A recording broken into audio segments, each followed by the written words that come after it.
Cinema இண்டஸ்ட்ரியில் எல்லா ஆக்டர்ஸும் love marriage தான் பண்ணுவாங்க நம்ம நினச்சிருப்போம். அதுக்கேற்ற மாதிரி நிறைய பேர் லவ் மேரேஜும் பண்ணியிருப்பாங்க. ஆனால் இந்த இண்டஸ்ட்ரியிலும் நிறைய பேர் அரேஞ்ச் மேரேஜ் பண்ணியிருக்காங்க.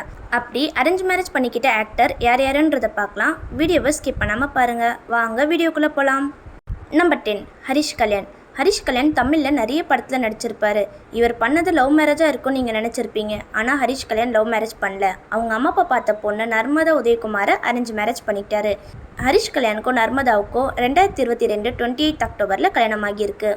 நம்பர் 9 சந்தியா.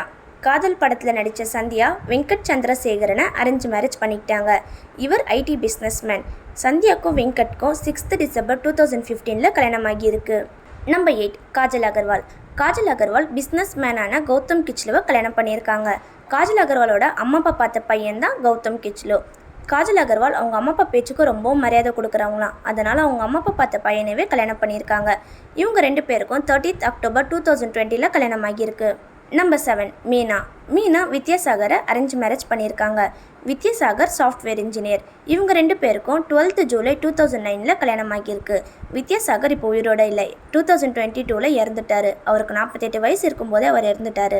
நம்பர் 6 மாதுரி தீக்ஷித். மாதுரி தீக்ஷித் அவங்க அம்மா அப்பா பார்த்த பையன் ஸ்ரீராமை அரேஞ்ச் மேரேஜ் பண்ணியிருக்காங்க. ஸ்ரீராம் ஒரு டாக்டர். இவங்க 2 பேருக்கும் 17 அக்டோபர் 1999 கல்யாணம் ஆகியிருக்கு. நம்பர் 5 தனுஷ். தனுஷ் ஐஸ்வர்யா ரஜினிகாந்தை அரேஞ்ச் மேரேஜ் பண்ணியிருக்காரு. இவங்க 2 பேருக்கும் நடந்தது அரேஞ்ச் மேரேஜா. நான் கூட லவ் மேரேஜ்னு நினச்சேன். ஏன்னா தனுஷை விட ஐஸ்வர்யா ஒரு வயசு மூத்தவங்க.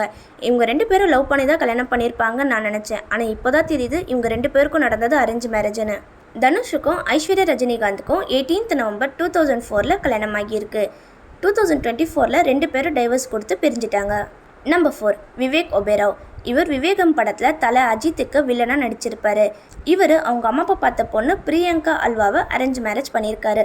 இவருடைய ட்ரீம் கேர்ள் எப்படி இருக்கணுமோ அதே மாதிரியான பொண்ணை அவங்க அம்மா அப்பா பார்த்து கொடுத்ததுக்கு தேங்க்ஸ்ன்னு கூட ஒரு பேட்டியில் சொல்லியிருந்தார். விவேக் ஒபேராவ் பிரியங்கா அல்வா இவங்க 2 பேருக்கும் 29 அக்டோபர் 2010 கல்யாணம் ஆகியிருக்கு. நம்பர் 3 ஷாஹித் கபூர். இவர் கபீர் சிங் படத்தில் நடிச்சிருப்பார். அதாவது தமிழில் தெலுங்குலலாம் பயங்கரமாக ஹிட் ஆச்சு இல்லைங்களா. தெலுங்குல அர்ஜுன் ரெட்டி, தமிழில் ஆதித்ய வர்மா. சேம் இதே கதையில் எடுத்த படம் தான் கபீர் சிங். அந்த படம் மூலியமாக இவர் பயங்கரமாக ஹிட் ஆனார். நிறைய கேர்ள்ஸ் ஃபேன் ஃபாலோவர்ஸ் வச்சிருக்கிற ஷாஹித் கபூரும் அரேஞ்ச் மேரேஜ் தான் பண்ணியிருக்காரு. ஷாஹித் கபூர் மீரா ராஜ்பூட்டை 7 ஜூலை 2015 கல்யாணம் பண்ணியிருக்காரு. நம்பர் 2 கார்த்தி. கார்த்தி அவங்க அம்மா அப்பா பார்த்த பொண்ணு ரஜினியை கல்யாணம் பண்ணியிருக்காரு. கார்த்தியோட அண்ணன் சூர்யா ஜோதிகாவை லவ் மேரேஜ் பண்ணியிருந்தாலும் ஆனால் கார்த்தி ரஜினியை அரேஞ்ச் மேரேஜ் பண்ணியிருக்காரு. இவங்க 2 பேருக்கும் 3 ஜூலை 2011 கல்யாணம் ஆகியிருக்கு. நம்பர் 1 தளபதி விஜய். விஜய் அவங்க அம்மா அப்பா பார்த்த பொண்ணான சங்கீதாவை அரேஞ்ச் மேரேஜ் பண்ணியிருக்காரு. இவங்க 2 பேருக்கும் 25 ஆகஸ்ட் 1999 கல்யாணம் ஆகியிருக்கு. இந்த வீடியோ உங்களுக்கு பிடிச்சிருந்துச்சுன்னா லைக் பண்ணுங்கள். இதே மாதிரி நிறைய வீடியோஸ் பார்க்க மறக்காமல் நிஷ்டா கிளிக்ஸ் சேனலை சப்ஸ்கிரைப் பண்ணிக்கோங்க.